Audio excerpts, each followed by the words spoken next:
Hello friends, ऑप्युलेंट career institute के official YouTube channel पर आपका स्वागत है। फ्रेंड्स, मैं हूं तरुण और आज हम डिस्कस करेंगे पीएम आवास योजना के बारे में। फ्रेंड्स, पीएम आवास योजना का जो एम था, जो लक्ष्य था, वो ये था कि 2022 तक सभी के लिए हाउसिंग, यानी कि सभी का घर, अपना एक घर होना चाहिए। ठीक है फ्रेंड्स, अभी इस योजना को रिसेंटली 2024 तक के लिए एक्सटेंड किया गया है। अब इस योजना का जो बेनिफिट है 2024 तक लिया जा सकता है। फ्रेंड्स, पीएम आवास योजना एक जो योजना थी, ये केंद्र सरकार के द्वारा लाई गई थी। इस योजना के तहत जो देश के जो कमजोर और मध्य वर्गीय, जो मिडिल क्लास और जो वीकर सेक्शन के लोग थे, उनके लिए अपना एक घर उपलब्ध करवाना था। इसके लिए सरकार की ओर से बैंक द्वारा जो लोन दिया जाता था, उस पर सब्सिडी भी दी जाती है, और ताकि उन्हें सस्ते रेट पर, जो है कम रेट पर लोन मिल सके और वो अपना खुद का एक पक्का मकान बना सके। फ्रेंड्स, पीएम आवास योजना का जो एम था वो था कि उसको 2022 तक सभी लोगों के लिए घर प्रोवाइड करना था, लेकिन अभी इसको 2024 तक के लिए लागू रखने का डिसीजन लिया गया है। अब इसके अंतर्गत जो केवल पीएम आवास योजना ग्रामीण, यानी जो ग्रामीण क्षेत्र के जो लोग हैं, उनके लिए ये जो योजना है वो 2024 तक के लिए एक्सटेंड की गई है। अब जो ग्रामीण इलाकों में जो लोग रह रहे हैं, उनको इसका बेनिफिट मिल सकेगा। फ्रेंड्स, हम बात करते हैं कि हु इज बेनिफिशियरी, इसमें जो लाभार्थी होगा वो कौन होगा। तो फ्रेंड्स, लाभार्थी मतलब एक फैमिली के लिए घर दिया जाता है और उस फैमिली में हस्बैंड, वाइफ और उनके बच्चे होते हैं। फ्रेंड्स, जो इसमें एलिजिबिलिटी है, जो इसमें पात्रता है, वो है कि इस फैमिली के अंदर एक पति होगा, एक पत्नी और उनके अविवाहित यानी कि अनमैरिड बच्चे। फ्रेंड्स, इसकी एक कंडीशन ये है कि उनके नाम से कोई भी पक्का घर नहीं होना चाहिए। तीसरी एलिजिबिलिटी के अंदर अगर हम बात करें तो कोई भी अडल्ट अर्निंग मेंबर, यानी कि जो एक वयस्क है और वो इनकम का जरिया उसके पास है, कमास्तु है, कमाने वाला है, तो चाहे वो विवाहित है या अविवाहित है, वो भी अलग से बेनिफिशियरी, लाभार्थी काउंट किया जाएगा। फ्रेंड्स, यानी कि फ्रेंड्स, अब उसकी कंडीशंस क्या क्या हुई। एक तो फैमिली जो एलिजिबल है, कौन सी फैमिली, जिसमें एक पति हो, एक पत्नी और उनके 2 अविवाहित बच्चे। सेकेंडली, उनके पास कोई पक्का हाउस नहीं होना चाहिए, उनके नाम से कोई भी पक्का हाउस नहीं होना चाहिए। और तीसरी एलिजिबिलिटी इसकी ये हुई कि जो अडल्ट अगर अर्निंग मेंबर है घर में और वो अविवाहित हो या चाहे विवाहित हो, अगर वो अडल्ट है तो वो सेपरेट हाउस होल्ड काउंट किया जाएगा, यानी कि उनको अलग से बेनिफिशियरी माना जाएगा। फ्रेंड्स, जो पीएम आवास योजना है, इसमें मेनली एक्चुअल में जो है पक्का हाउस बनाने के लिए इनको बेनिफिट दिया जाता है। जो भी वीकर सेक्शन या फिर मिडिल क्लास के जो लोग हैं, इकोनॉमिकल वीकर है और मिडिल क्लास के हैं, तो उनके लिए पक्का हाउस बनाने के लिए बेनिफिट दिया जाता है। लोन के द्वारा, बैंक के द्वारा लोन दिया जाता है और उसके ऊपर गवर्नमेंट द्वारा सब्सिडी दी जाती है। फ्रेंड्स, पक्का हाउस को ऑल वेदर हाउस भी बोलते हैं, यानी कि जो हर मौसम में घर टिका रहे, वो ऑल वेदर हाउस होता है। चाहे सर्दी हो, चाहे गर्मी हो, चाहे बारिश हो, उस पर उसका असर नहीं होता। फ्रेंड्स, जो लाभार्थी है उसको पक्के घर बनाने हेतु बैंक द्वारा जो है सब्सिडी दी जाती है, जो हम आगे बढ़ चुके हैं। फ्रेंड्स, इस योजना के अंतर्गत जो लोन दिया जाता है उसकी जो अधिकतम अवधि है वो 20 साल होती है।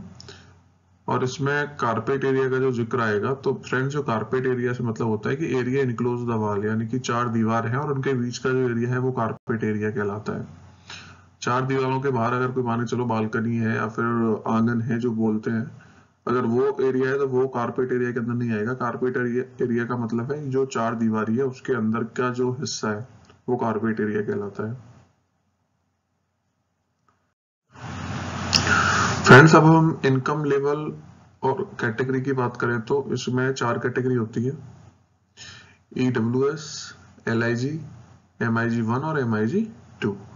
ईडब्ल्यूएस का फुल फॉर्म होता है फ्रेंड्स इकोनॉमिकली वीकर सेक्शन, और इकोनॉमिकली जो वीकर सेक्शन के लोग हैं उनकी जो मैक्सिमम एनुअल इनकम हो सकती है फ्रेंड्स वो होती है अप टू 3 लाख, यानी कि जिनकी साल की आमदनी 3 लाख रुपए तक है, तो वो ईडब्ल्यूएस कैटेगरी के अंदर आते हैं, इकोनॉमिकली वीकर सेक्शन के अंदर आते हैं।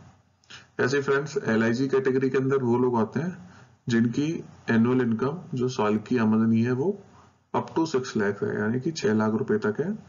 एलआईजी की फुल फॉर्म होती है फ्रेंड्स लो इनकम ग्रुप, और इसमें जो एनुअल इनकम का जो क्राइटेरिया है वो है अप टू 6 लाख, यानी 6 लाख रुपए तक वो एलआईजी में आएंगे।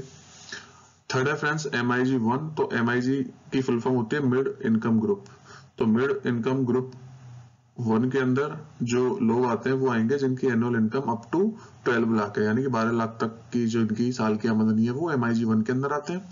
और एमआईजी 2 के अंदर वो लोग आते हैं जिनकी साल की आमदनी मैक्सिमम 18 लाख है, यानी कि up to 18 lakh.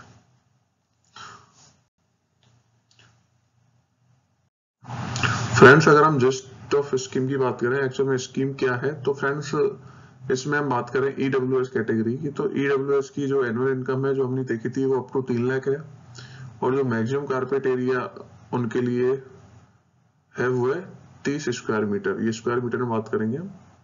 30 square metre तक का वो हाउस जो है परचेज कर सकते हैं, उस कारपेट एरिया के लिए अप्लाई कर सकते हैं। और जो सब्सिडी अवेलेबल होगी फ्रेंड्स वो 6 लाख रुपए तक की सब्सिडी, यानी कि 6 लाख रुपए तक के लोन पर ये सब्सिडी ले सकते हैं, और जो सब्सिडी की रेट होगी फ्रेंड्स वो होगी 6.5%। ऐसे एलआईजी जो लो इनकम ग्रुप के लोग हैं उनका जो एनुअल इनकम है वो 6 लाख है, और जो मैक्सिमम कारपेट एरिया उनके लिए फिक्स किया गया है वो 60 स्क्वायर मीटर, एंड जो सब्सिडी अवेलेबल होगी फ्रेंड्स वो 6 लाख रुपए तक की होगी। फ्रेंड्स इसमें जो ये अमाउंट लिखा हुआ है 6 लाख रुपए तक, मतलब 6 लाख रुपए की सब्सिडी नहीं मिलेगी, इसका मतलब है कि 6 लाख रुपए तक के लोन पर इनको सब्सिडी दी जाएगी। मान के चलिए इन्होंने जो लोन की इनकी एलिजिबिलिटी निकली 10 लाख रुपए, तो इनको 10 लाख रुपए का लोन मिला है, लेकिन जो इनको सब्सिडी मिलेगी ना फ्रेंड्स वो 6 लाख रुपए के लोन पर ही मिलेगी, जो 4 लाख रुपए है उस पर नहीं मिलेगी फ्रेंड्स। तो जो लो इनकम ग्रुप के लोग हैं उनके लिए जो सब्सिडी के लिए जो एलिजिबल है वो 6.5% सब्सिडी के लिए एलिजिबल है।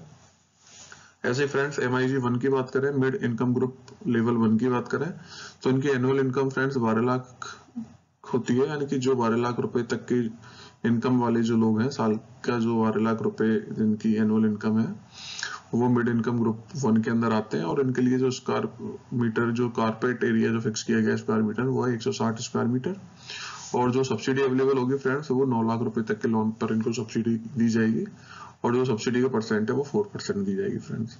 ऐसे फ्रेंड्स एमआईजी सेकंड के लिए जो मैक्सिमम एनुअल इनकम है वो 18 लाख है, यानी कि जो 18 लाख तक जिनकी एनुअल इनकम है वो एमआईजी 2 के अंदर आएंगे, मिड इनकम ग्रुप 2 के अंदर। और जो कारपेट एरिया की बात कर रहे हैं तो 200 स्क्वायर मीटर इनके लिए कारपेट एरिया है, और सब्सिडी का अमाउंट जो एलिजिबल है वो 12 लाख रुपए तक के लोन अमाउंट पर ये सब्सिडी ले सकते हैं।